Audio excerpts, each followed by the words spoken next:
Hey, what's up, everybody? This is DJ Keel here, and today I would like to talk about Metaverse and crypto. Um,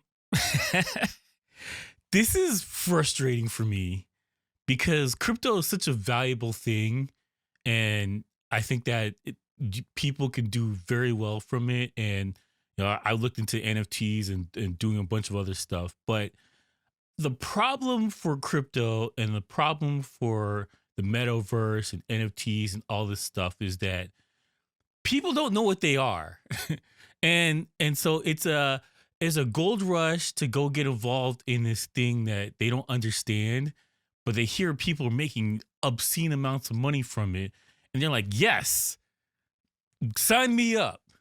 Do you know what an NFT is? No, but I want one. Why do you want one? Because Paris Hilton has. No, this is a terrible reason to have one. Okay, I'm gonna break down different sections of things, but the core I want to get to is that do not fall for scams. I am pro crypto, pro NFT, pro. Well, I don't know about the metaverse, but like, I'm pro this kind of technology for the future, and I definitely think that there's benefits for DJs in general. But do not fall for the scams. I saw this article a month ago and I looked at it. I'm like, no, this is not the future. The only way that the metaverse can be the future is if there's a nuclear war. uh, and everybody's trapped in their bubble containment facility and nobody can leave and go outside. All right. This is the future of the metaverse. When it comes to DJs, the metaverse is trash for you. All right. We are a unique group of people that need to be in person.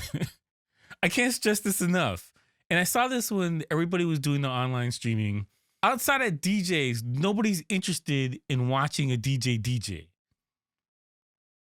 I don't know how else I can explain this to people, but like, yeah, I'm sorry, I'm getting rowdy here. I want to bring this rant down a little bit because I'm trying to be educational here, but there has to be a better pull or reason for why somebody will put on some VR goggles to walk themselves into your virtual DJ club and sit there for 2 hours and watch your avatar go like this and make heart sounds and do all this kind of stuff. There has to be a better reason because I cannot come up with one. And especially because a lot of the restrictions from the pandemic for the last year, 2 years, are starting to come down. CDC is getting rid of masks. They're like all kind of stuff is starting to come scale back. And I think that there's going to be a push even more so to go outside and mingle with people again. So this is the worst absolute timing for a thing like the metaverse to come out. Now, it's not to say that it won't be successful. It absolutely could be successful. But for DJs, this is a pile of trash for you. And I think that if you're trying to invest in this thing and you buy a virtual building to put your virtual people in, you're going to waste your money. There's no value in this thing. There's no resale value. You can't go and buy this virtual club on the metaverse and say, hey, man, I want to retire. I want to get out the virtual club business. I'm going to sell my club to somebody else and they're going to pick up the man. No, it's not going to happen. This is not a thing. All right. I'm sorry. Like, you got to put this in perspective. And people are, and because the economy and the crunch of inflation and all this other stuff, everybody has this push to like, yo, I got to hustle and get money in a different way. And you do. And I'm not trying to pretend to downplay it. Like, you really do. You need to come up with 18 different streams of revenue right now, especially if you're banking on being in a club somewhere and making the money that you used to make 2 years ago before all the shenanigans happened. Like, you absolutely do. This is not going to be the thing. Now, I could absolutely be wrong and eat my words. I got to do the caveat. Like, I've been said stuff that I thought was 100% going to be the truth on this channel already, and I've been proven wrong. All right. That's happened before. All right.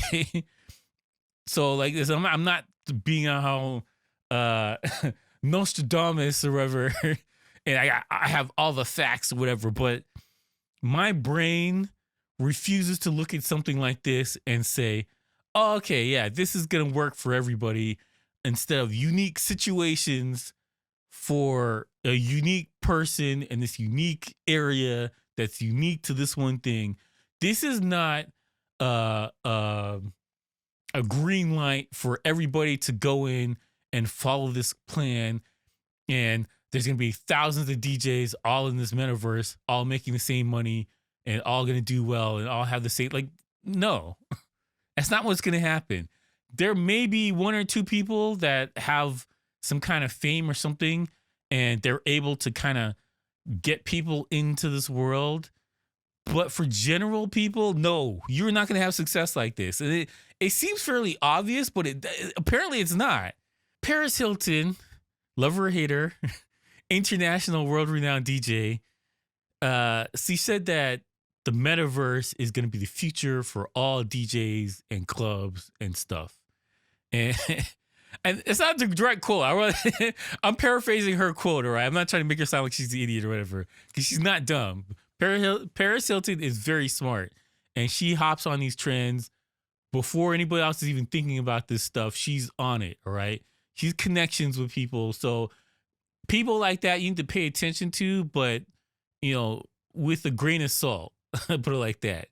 So Paris Hilton, with their 55 million subscribers and yada, yada, yada, has been trying to make this Paris World thing on the metaverse right now. And it has been an abysmal failure. And you're like, well, it's Paris Hilton. The metaverse is designed for Paris Hilton type fans who, this is the perfect vehicle for people like Paris Hilton. And her thing is not working because nobody wants to do this. So like we're in this weird parallel universe right now where people are trying to hustle a thing that nobody wants to do, and they're telling you it's a huge smashing success. Like, I saw this article that the metaverse, which is in beta right now, it's not even out, released to everybody, has doubled their subscribers. And they're like, wow, that's crazy. Well, how many subscribers are there? They don't really say. So you start to be like, huh, that's interesting. So you double that. Well, what's the number? Don't worry about the number. It's double now. Okay. Or what does that mean? Exactly. That's my point. People are playing on words and doing emotional things to make you feel like, oh, wow, I got to be part of this thing. This is the new craze. Why? Don't worry about that. You got to be part of this thing. It's going to be great. The push for crypto and NFTs and a lot of this stuff over the last 2 years has been incredible. It blows my mind how much energy and money and resources have been pushed to get people into this world. And so far, it's got okay. It's got okay-ish. Like NFTs, for instance. When it initially started, I looked at it and I was like, okay, well, there's valuable applications for some stuff, but other stuff, not so much. The thing that makes NFTs interesting in the world, and I the last couple of videos I made about it, I kind of described it as art and digital art. And it kind of makes sense when this thing's a one of a kind. But when anybody can buy your digital art, this is becoming worthless. The whole point of the NFT is that this is unique. It's a non-fungible token. There's not a lot of them. It's rare. So you have something like this that's on the internet, but only a couple people can see it. That makes it unique and cool. When anybody can just go buy the thing, it is not unique and cool. And the problem for people selling NFTs is they haven't been able to come up with a good reason for you to buy one, and haven't come up with a good thing to buy. I've seen a lot of people have success selling albums, and this makes sense to me. Like, my brain goes, all right, okay, cool. Yeah, I get that. That makes sense. Wu-Tang has an NFT. There's a couple bands that, like, rock bands from like the 90s or whatever, that made a one-of-a-kind album, and they sold like 3 or 4 NFTs to their fans or whatever of this one-of-a-kind album. Can't stumbling with my words right now. A mumble mouth, right? So people are buying this one-of-a-kind album, and there's like maybe 10 of them out there, and that's it. You can only buy 10 of these. That's it. And if somebody bought all 10, then it's super valuable. If you only bought one, that's very valuable to you, especially if you're a fan of this band and you haven't heard their music in a long time and you want to hear something new from them. NFTs make sense. Bored Ape. This is now, no offense to anybody who spent money on a Bored Ape or virtual Nikes, or it's basically just a picture of an Air Force One. Like, no offense to you, but sell your NFT. Sell it to somebody else. Not all of the NFTs seem to be a one-way sale, and the media and the news, Instagram, everybody's like, this is valuable, it's valuable. Trust us, it's valuable. It's really valuable. You want one. Get it. Go get this thing. To me, NFTs, not the technology of NFTs, but the stuff they're selling right now as an NFT is the equivalent of a pet rock. I am doing better. A virtual pet rock. This is the value of an NFT. There is no value. The value is what they're trying to tell you is valuable, but the actual value is zero. Nobody wants this. If you want to see how valuable your NFT is, resell it. Because people will buy from Paris Hilton, because she sold like a couple $1 million worth of NFTs. So like, people buy from Paris Hilton.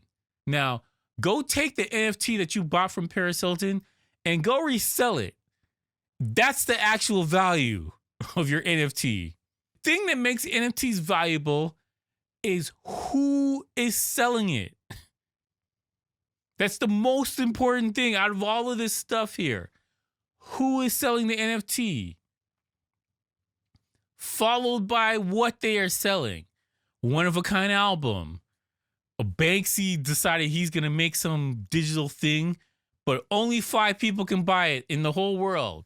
Well, that's valuable. People are carving up a building just to cut off a piece of art that they think is Banksy, to go move it to a museum somewhere because it's Banksy. Now, if you drew the exact same thing on a wall, nobody's going to buy that. Nobody's going to buy it.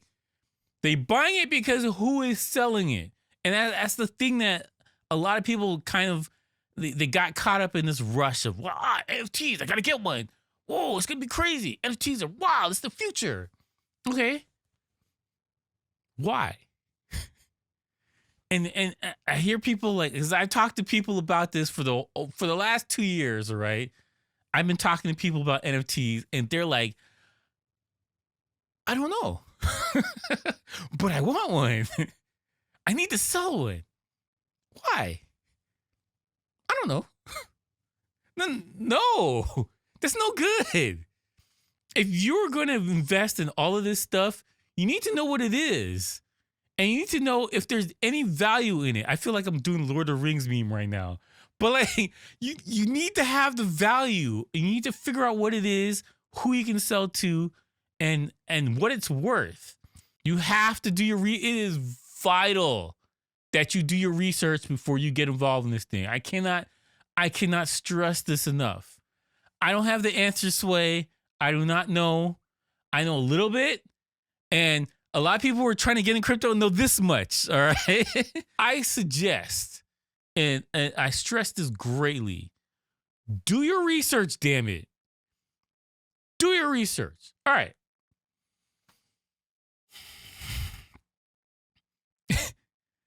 I don't even want to do the spew about support the channel. Buy something from my t-shirt shop, damn it. Okay. But do your research. Anyways, thank you for watching. Please like and subscribe. Hit the comment section down below. Let me know what you guys think about this stuff. Have you bought tokens? Are you involved in this stuff? Like, where are you at? What's your portfolio looking like? Because if you're planning to retire off of crypto, I don't know. I don't know. We'll see. We'll see about that. Maybe you can. Maybe you won't. I don't know.